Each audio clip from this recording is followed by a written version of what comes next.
Transmigrated, I chose myself and built an empire with my villainess. Part 1. The second female lead refuses the script. The last thing Riley Hart expected before dying was to choke on a cheese puff while rage reading a terrible novel. Not a dramatic death.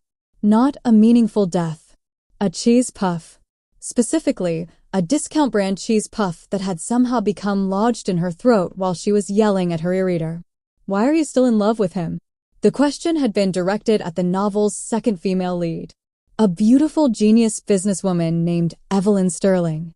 Evelyn possessed wealth, beauty, intelligence, influence, and approximately 3 functioning brain cells whenever the male lead appeared. For 800 chapters, she sacrificed everything for him. For 800 chapters, he ignored her. Then she died. The end. Riley had opinions. Many opinions. Violent opinions. And apparently the universe agreed, because when she opened her eyes again, she was Evelyn Sterling. You have got to be kidding me. The maid standing beside the bed looked concerned. Miss Sterling. Riley stared at the ceiling. Then she started laughing. The maid looked more concerned. The doctor looked concerned. The security guards looked concerned. Riley laughed harder.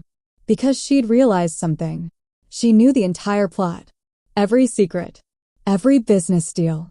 Every future scandal. Every market crash. Every betrayal. Every hidden inheritance. Every technological breakthrough.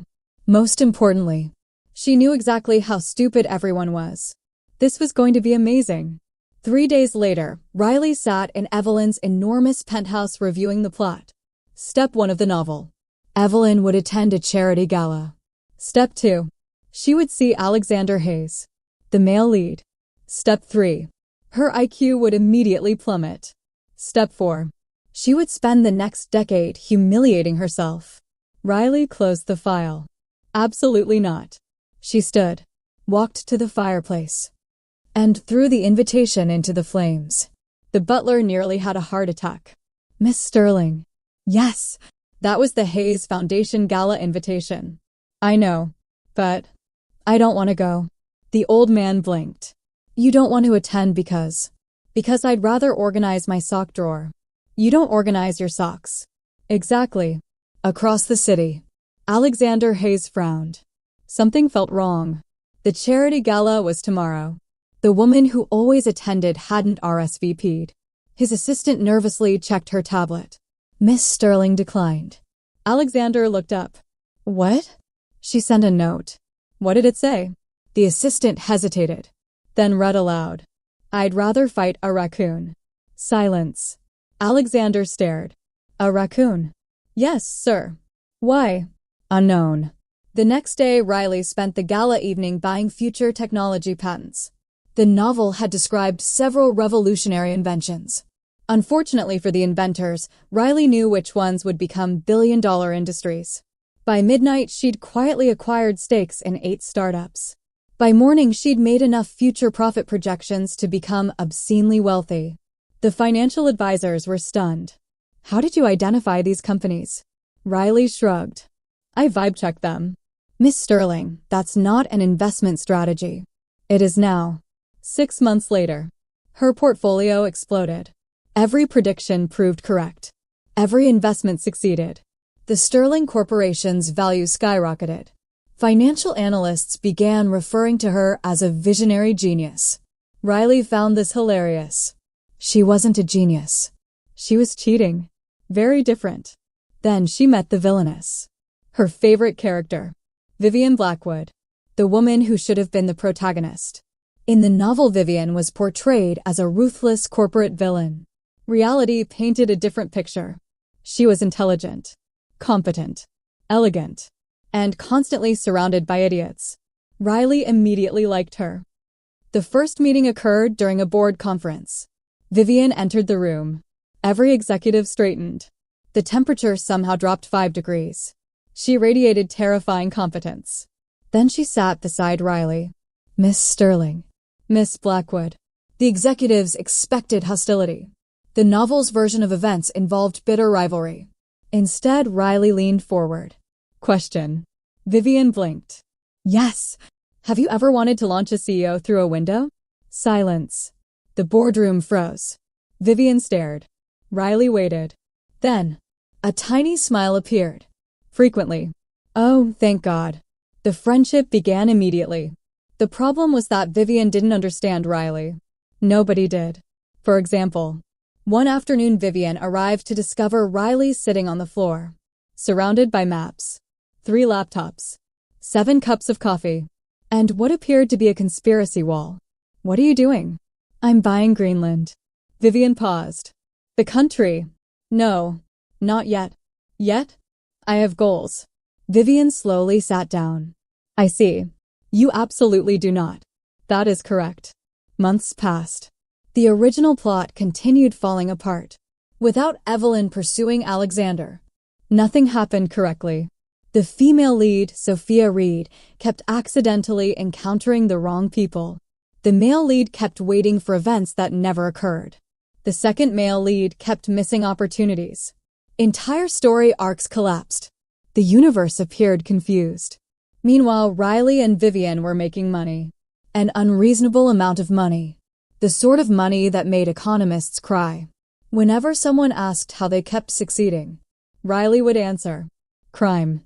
Vivian would immediately add, she means market analysis. I do not. Please ignore her.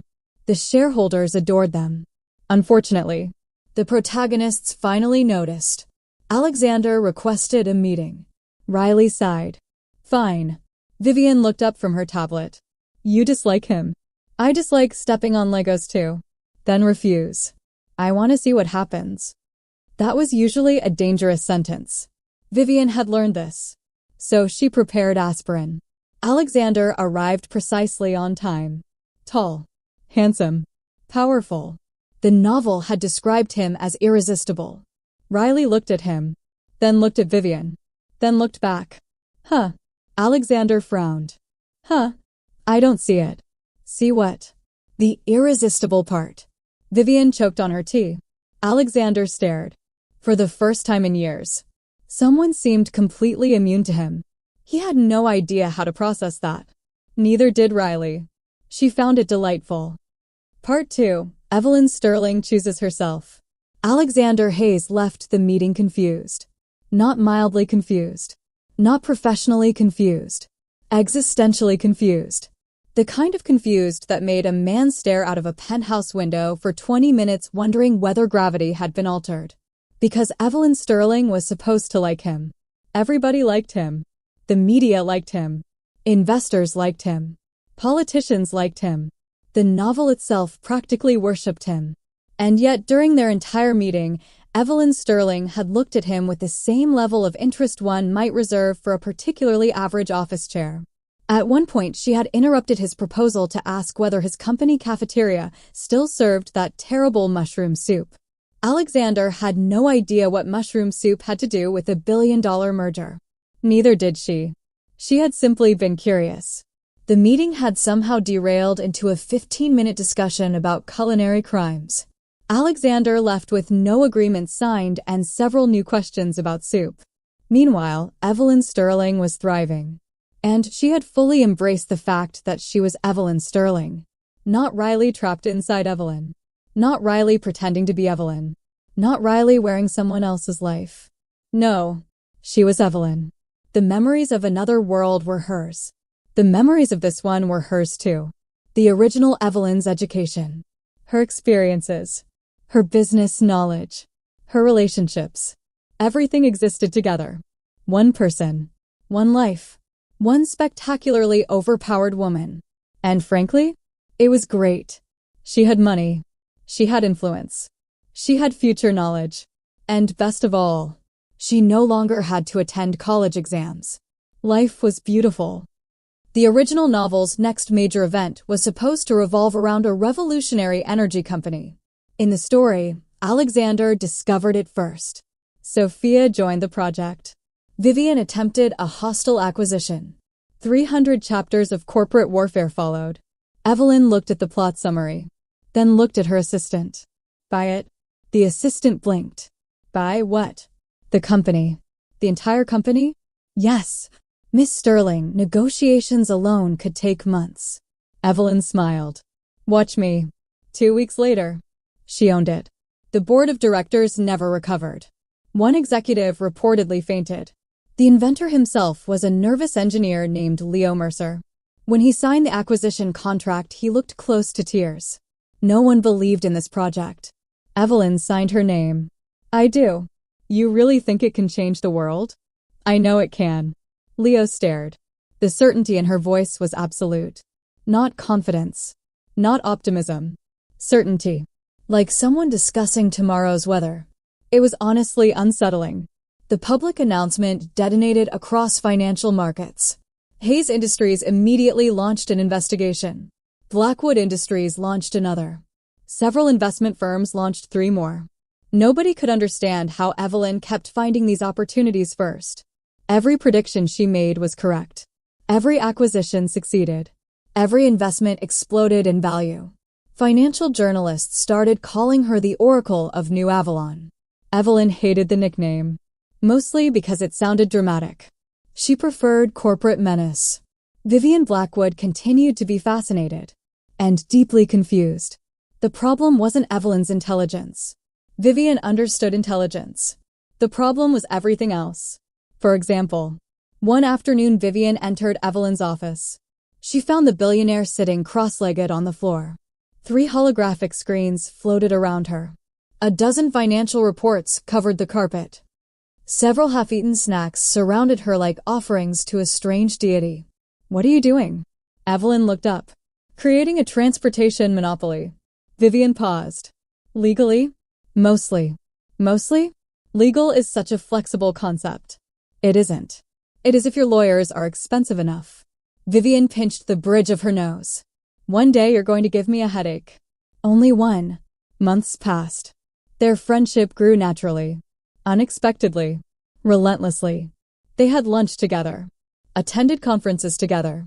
Mocked incompetent executives together. At some point everyone simply accepted that if one woman appeared, the other would inevitably be nearby. The media became obsessed. Articles appeared daily. Business power duo. Corporate queens. The future's most dangerous partnership. 2 women who terrify economists. That last one was Evelyn's favorite. She framed it. The original protagonists were having a terrible time. Sophia Reed felt as though reality itself had gone off script. Events that should have happened never occurred. People who should have met never crossed paths. Opportunities vanished. Connections dissolved. Every road seemed to lead back to one person. Evelyn Sterling. Daniel Cross, the second male lead, was suffering even more. Originally, Evelyn had supported half his career. Without her assistance, his business ventures resembled elaborate disasters. One company accidentally launched a product nobody needed. Another spent millions developing technology that already existed. A third somehow lost money during an economic boom. Experts began using him as a cautionary tale. Alexander eventually requested another meeting. Evelyn accepted immediately. Not because she was interested. Because she was curious. Those were entirely different things. The meeting occurred at Sterling Tower. Alexander arrived prepared. Confident. Focused. Determined to understand her. Unfortunately, he underestimated Evelyn. A mistake many people made. Evelyn. Alexander. You've changed. Thank you. It wasn't a compliment. I know. Alexander stared. She smiled politely. The smile somehow felt more dangerous than open hostility. What happened to you? He finally asked. Evelyn leaned back. What do you mean? You used to focus on me. Oh. Realization dawned. Then amusement. Then pity. A devastating combination. Alexander. Yes. I own 6 technology companies, 3 infrastructure networks, 2 aerospace divisions, and a media conglomerate. I genuinely do not have time to make you my hobby anymore. Silence. Absolute silence. The assistant in the room nearly inhaled her coffee. For the first time in years, Alexander Hayes was speechless. Later that evening, Vivian heard the story. She laughed. Actually laughed. Not a polite smile. Not a small chuckle. A full laugh. Employees passing outside the office nearly called emergency services. Evelyn immediately froze. You laugh? Vivian narrowed her eyes. Of course I laugh. I thought that was a myth.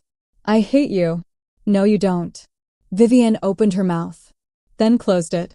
Because somehow, annoyingly, infuriatingly, Evelyn was right. That realization had become increasingly difficult to ignore.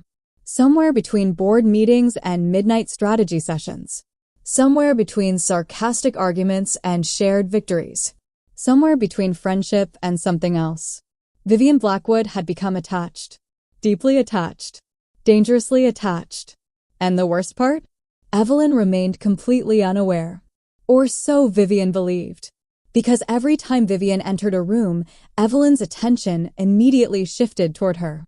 Every time Vivian spoke, Evelyn listened. Every success felt brighter when shared. Every setback felt lighter. Neither woman had noticed the obvious truth yet. Everyone else had. The employees had betting pools. The shareholders had theories. The media had entire investigative teams.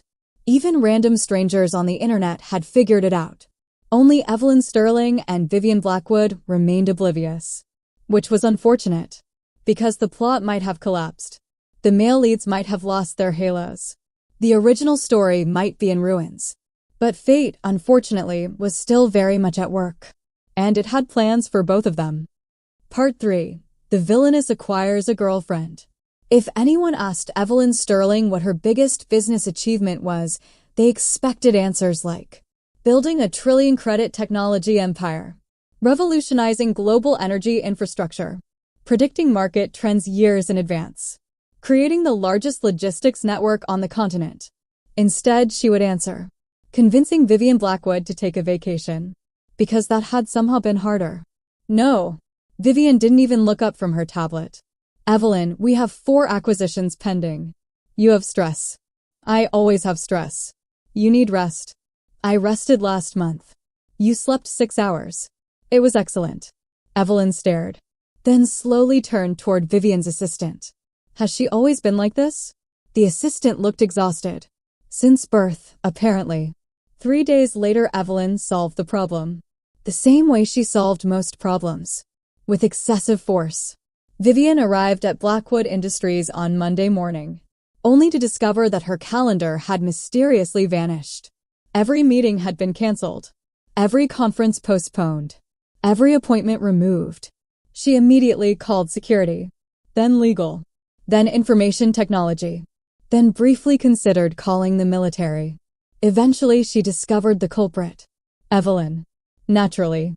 You kidnapped my schedule. It was for its own good. My schedule is not alive. Debatable. Evelyn. You need a vacation. I do not. You spent 3 hours arguing with a coffee machine. The machine was wrong. It was dispensing coffee. The coffee was mediocre. Vivian eventually lost. Mostly because Evelyn was impossible. Partly because, deep down, she knew Evelyn was right. And a very tiny part of her simply liked spending time with her. A fact she refused to examine. Unfortunately for Vivian, the universe had decided examination was mandatory. The vacation resort was located on a private artificial island. White beaches. Crystal water. Luxury villas. The sort of place wealthy people visited when they wanted to complain about how difficult it was being wealthy. Evelyn loved it immediately. Vivian hated it immediately. It's too bright. The sun is bright. It should stop. I'll submit a complaint. Thank you. By the 3rd day, however, Vivian found herself relaxing. Slightly. Marginally. Against her will. They walked along the beach. Shared meals. Watched the ocean. Talked about things that weren't business. For perhaps the first time, Vivian simply existed. Without responsibilities. Without expectations. Without pressure. Just herself. And Evelyn. It was terrifying. One evening, they sat together on a dock overlooking the water. The sky glowed orange and gold.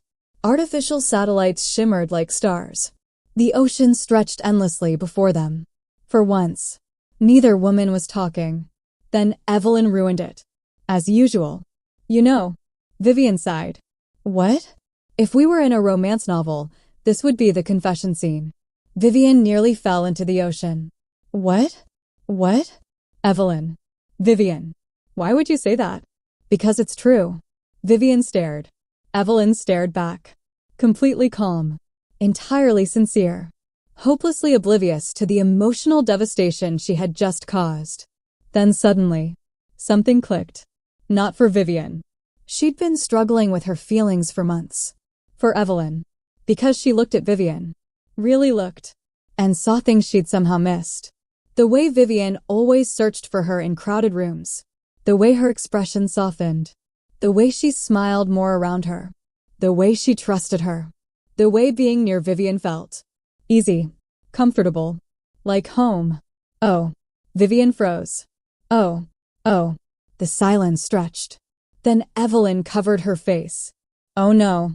Vivian blinked. Oh no. I've been an idiot. Vivian laughed. Actually laughed. Again. It was becoming a habit. Yes. How long? A while. Why didn't you tell me? You once spent 20 minutes explaining shipping regulations. That doesn't answer the question. It absolutely does. Evelyn groaned. Then lowered her hands. I like you. Direct. Simple. Honest. Entirely Evelyn. Vivian's heart nearly stopped. You do. Evelyn looked horrified. Vivian, if I liked you any more, I'd have to start writing poetry. That's serious. It is. For several seconds, neither spoke. Then Vivian reached over, took Evelyn's hand, and smiled. The expression was small, soft, beautiful, reserved exclusively for one person. I like you too. Evelyn immediately pointed at the ocean. Did you hear that? Hear what? The sound of every employee winning their betting pools. Vivian laughed so hard she nearly cried. That was how they started dating. Not dramatically. Not with misunderstandings. Not with unnecessary angst. Just honesty. And mutual affection. Like functional adults. A shocking concept in fiction. The original protagonists were less pleased. Alexander learned about the relationship from a news article. He stared at it for 10 minutes. Then read it again. Then checked whether it was satire. It was not. Meanwhile, Sophia Reed experienced a strange realization. For years, she had unconsciously expected the world to revolve around a specific narrative. A predetermined path. A script. Now she looked at Evelyn. At Vivian. At their success. At their happiness. And finally understood something. Nobody had stolen her story. People simply weren't supporting characters in hers. After that realization, her life improved considerably. Daniel Cross took longer. Mostly because he was Daniel. Nobody could help Daniel. Not even fate. Epilogue. Happily ever after and other economic disasters. 5 years later. The world looked very different. Sterling Blackwood Global had become the most powerful corporation on the planet. Possibly in human history. Economists described it as a miracle. Politicians described it as a concern. Competitors described it as, oh no. Evelyn preferred. Tuesday. Their technologies powered cities. Their infrastructure connected continents. Their investments shaped industries. Their influence reached every corner of society. They had accidentally become legends. Oops. One morning, Evelyn sat in the kitchen of their penthouse, reading financial reports, eating pancakes, losing an argument with a smart toaster. Vivian entered. Still elegant. Still terrifying. Still the most beautiful woman Evelyn had ever seen. Good morning. Your toaster insulted me. It can't speak. It found a way. Vivian kissed her forehead. Immediately. Every grievance vanished. Traitor, Evelyn informed the toaster. The toaster remained silent. Smugly. Somewhere else. Alexander Hayes finally moved on. Sophia Reed found happiness on her own terms. Even Daniel eventually achieved moderate success after society lowered its expectations. Everything worked out. More or less. That evening, Evelyn and Vivian stood on the balcony overlooking New Avalon. The city sparkled beneath them. A living monument to everything they had built together. Any regrets? Vivian asked. Evelyn thought carefully, then smiled. 1. Vivian raised an eyebrow. What's that? Evelyn slipped an arm around her waist. I never got to punch the author. Vivian laughed. The familiar sound drifted into the night. Warm, bright, happy. Evelyn listened and thought that maybe transmigrating into a terrible novel had been the best thing that ever happened to her. Because she had found herself, built an empire, broken the plot, ruined fate's plans, and somehow acquired the villainess she'd loved from the very first chapter. Not a bad outcome, especially considering it had all started with a cheese puff. Extra, meanwhile, the former main characters. One of the strangest consequences of Evelyn Sterling detonating the original plot was that everyone else eventually had to become actual people. The process was deeply inconvenient. Alexander Hayes. For the first year, Alexander Hayes remained convinced reality had made a mistake. This was understandable. Reality had spent nearly 30 years telling him he was the center of every room. Then Evelyn Sterling had looked him directly in the eye and effectively said, "That's nice." Anyway, the experience was transformative. And by transformative, it meant emotionally equivalent to being hit by a truck. Eventually, after several years of confusion, self-reflection, and one particularly brutal conversation with his grandmother, Alexander reached a conclusion. Maybe he wasn't supposed to be the protagonist of everyone's story. Maybe people had their own goals, their own dreams, their own priorities, their own lives. A revolutionary concept. His grandmother had stared at him. Congratulations. Alexander frowned. For what? You finally developed basic emotional intelligence. He wasn't sure whether that was a compliment. Without constantly expecting the world to orbit around him, Alexander actually became a much better person. A better leader. A better friend. A better businessman. He eventually married an architect who found him mildly annoying. The relationship was remarkably healthy, mostly because she refused to be impressed by him.